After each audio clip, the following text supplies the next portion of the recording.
A few months back, my ex-girlfriend cheated on me with her coworker after being together for 15 years. She was married once before and got cheated on. So when we started dating, she wasn't eager to jump into marriage again. We were content being boyfriend and girlfriend, and that worked for us. Unfortunately, she couldn't have kids due to a past accident. Despite that, we shared everything like a typical married couple, from our finances to our house, which we both own 50-50, except for the marriage certificate. Our zest for life was unparalleled, which our families didn't quite appreciate. We preferred unconventional ways of life, and that included traveling to different countries each year. 2 years ago, we hit Bali, and the year after that, Bolivia. Our goal was to visit all the countries on our bucket list. By the way, we're both in our late 40s. Here's the ironic part. Her ex-husband cheated on her with a coworker, leading to their divorce. She was devastated, and I came along, acting as her knight in shining armor. It took years to heal her, build her up, and regain her trust. And then she goes and pulls the same stunt with her married coworker. So a couple of years ago, my girlfriend started working in a new department at work. She would always talk about her male colleagues, especially one who she thought was a good man. She said his wife didn't appreciate him, and they would have arguments. She even gave him relationship advice and told him what presents to buy for his wife. But then she came home one day and said that he was being inappropriate, and she wanted to limit their relationship. She wouldn't tell me what happened, but after pressing her for hours, she wouldn't say. She kept saying that it doesn't matter. I asked her if it was physical, and she said yes. She was offended and felt like she needed to reestablish professional boundaries. She didn't want to get him in trouble, but I told her to report it to HR, so there would be a record. Eventually, he apologized, and things were fine between them. Vacation. Just a few weeks before our vacation in August, I couldn't help but notice that my girlfriend had bought some scandalous swimwear that could only be worn in a Victoria's Secret fashion show. I thought to myself, wow, this vacation is about to get steamy. During our stay in Costa Rica, I caught her posing in front of the bathroom mirror in that swimwear and taking selfies.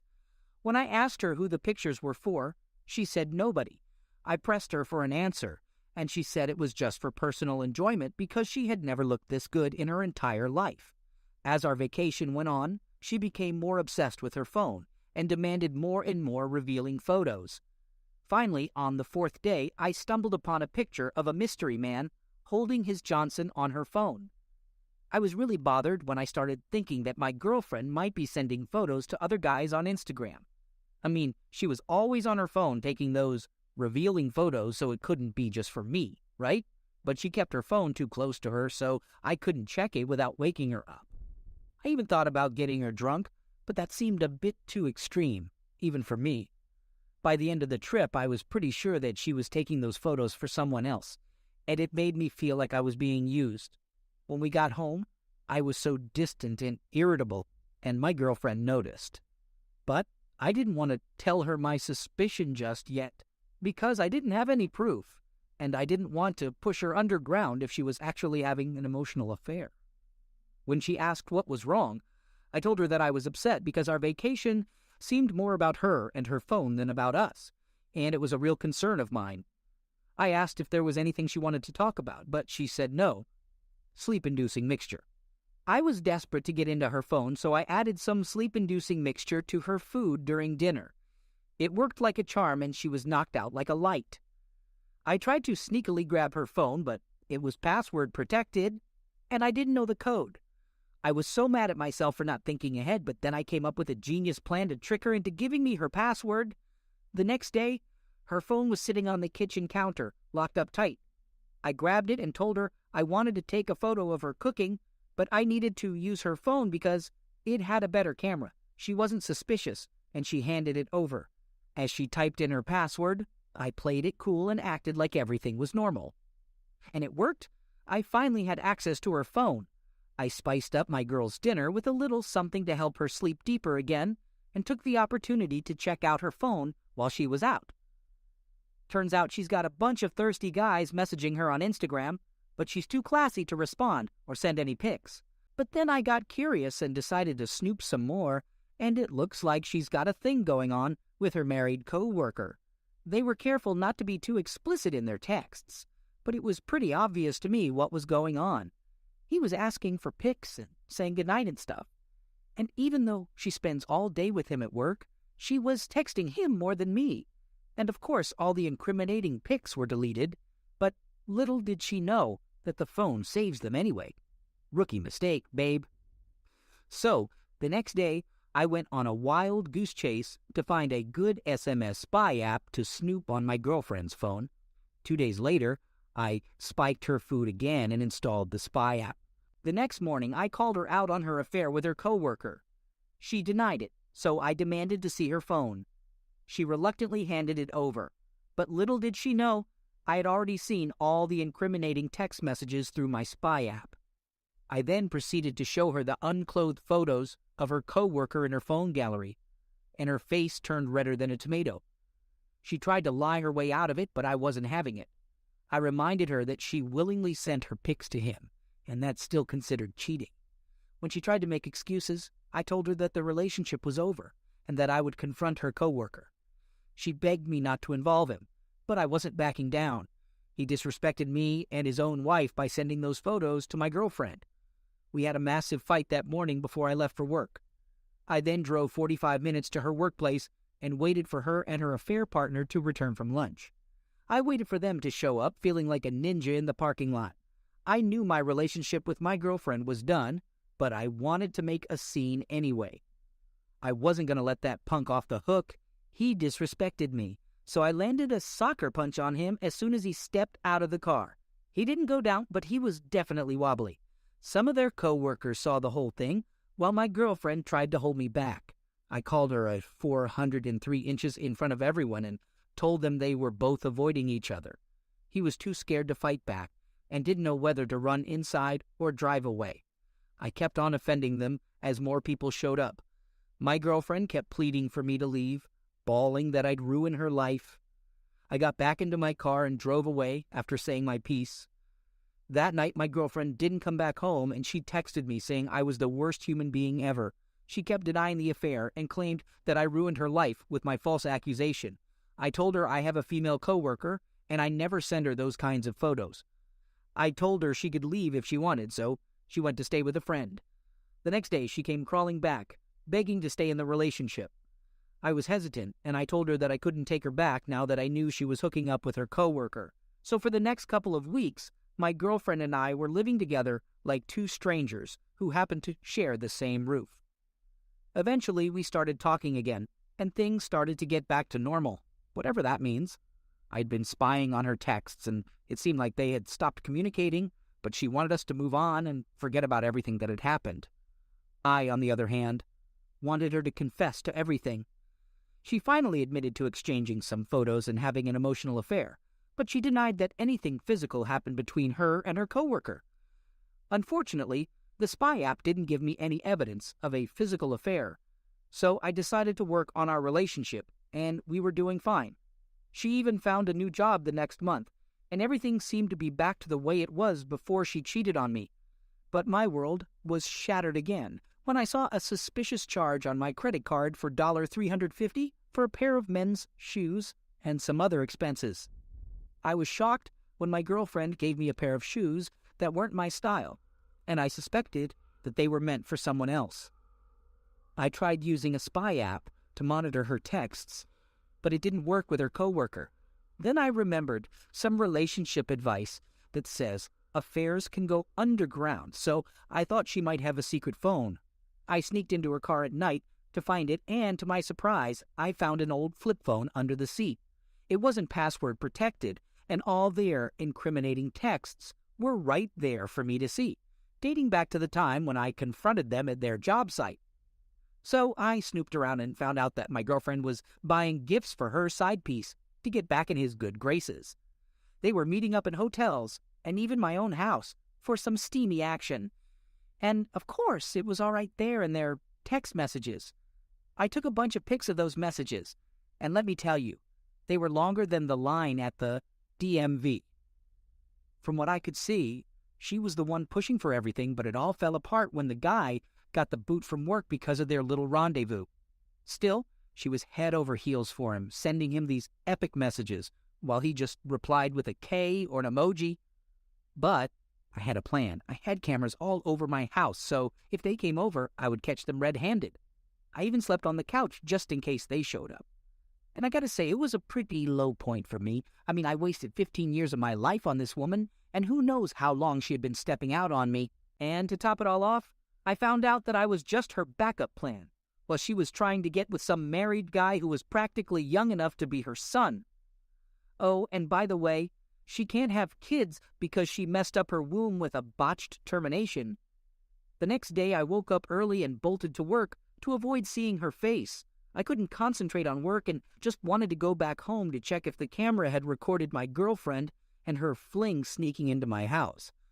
When I finally got home, I discovered that the camera's memory had been wiped clean, leaving only a week's worth of footage. I felt like I was stabbed in the back. Not only did she buy a burner phone to keep her affair a secret, but now she's also wiping the camera footage to cover her tracks. When she came back home, I was waiting for her, with all the incriminating text messages on full display. I confronted her about the affair, and she couldn't deny it, since the text messages from her burner phone were right there. She admitted to having a 2-year-long affair with him, and even claimed to have loved him.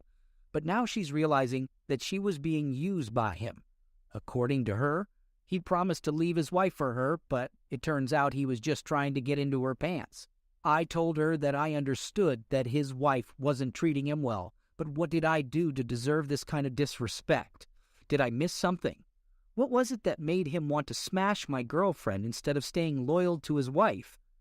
So this chick I've been with for a long time suddenly wants something different, claiming I'm not as romantic and pampering as I used to be. But when I caught her in the act, I showed her receipts of her buying expensive stuff for her affair partner, who wasn't even buying her anything.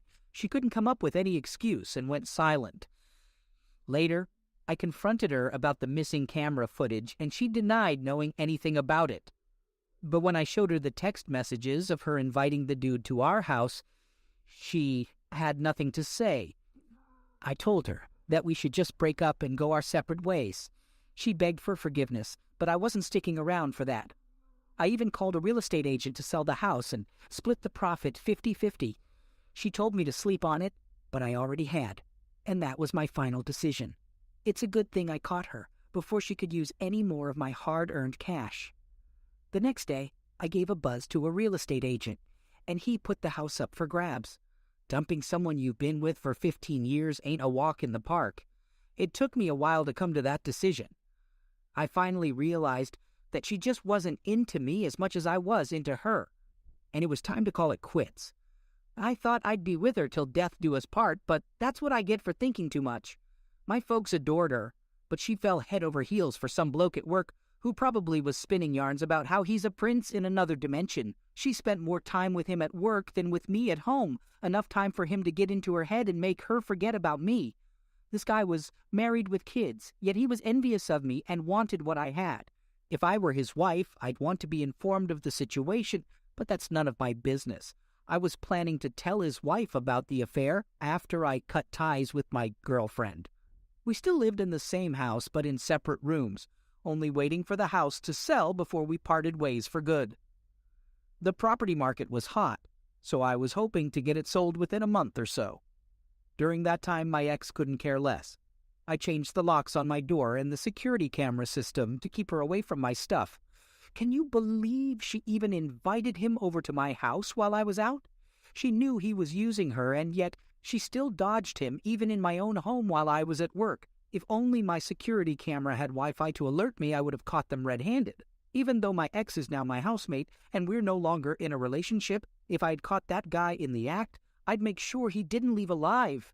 But I'm not a murderer, so I'm good. 12 years ago, we purchased the house and owed around $160K on it.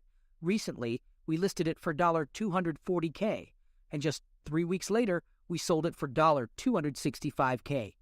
After paying the necessary fees and taxes, we split the leftover cash. I probably should have just let it go, but I made a promise to myself that I would expose her scumbag lover. The level of disrespect they showed me is just unacceptable. She even made me take pictures of her to send to him. When I confronted her about their affair, she lied and denied it. And then to add insult to injury, she brought him into our home, knowing full well what could happen if I caught them in the act. Lucky for them, I have evidence of everything, including footage of him sneaking into my ex-girlfriend's bedroom. It's not pretty, but I'll be damned if I let them get away with it. It wasn't easy to find who his wife was and where the affair partner lives with his family. As I approached his wife, I found her to be a confident and sociable person, with whom it was easy to converse. However, when I revealed to her that her husband was having an affair with my ex-girlfriend, she became very anxious and demanded that I provide her with all the details right away. I explained to her that I didn't have all the evidence at that moment and that I intended to show her some text messages and video footage. Later that evening, we met at a restaurant where she confessed that she had already suspected her husband of having an affair, but she couldn't prove it due to his deceptive behavior. After some discussion, she agreed to meet me for lunch after work, and when she arrived, things were a bit tense between us. But being the jester that I am, I decided to lighten the mood and crack a joke about us having a little closeness session, and you know what? She actually chuckled. Maybe she was into it, or maybe she was just being sarcastic. Who knows? After that, we swapped some hilarious stories about how gross our respective partners were. It was a bonding experience, really. And before we said goodbye, we exchanged digits. Now, I didn't end up calling her for a one-night stand, but I did get a call from my wife's affair partner. I'm guessing he got my number from my ex-girlfriend. So I got a call from this dude who sounded like he was auditioning for a role in a gangster movie. Apparently, he was mad that I talked to his wife about their little affair, and he was threatening to end my life for it. Good times, huh? Anyway, turns out his wife left him, and now they're battling in family court. I bet he's regretting getting involved with my ex-girlfriend in the first place. Speaking of which, she texted me a few times, saying sorry for bringing her scumbag man to my place when she knew I had security cameras. But you know what? I think she was just trying to hurt me because I ended things between us. She can't seem to see that she's the one who messed up. Instead, she's hoping I'll just take it up while she fools around behind my back. Yeah, that's not happening.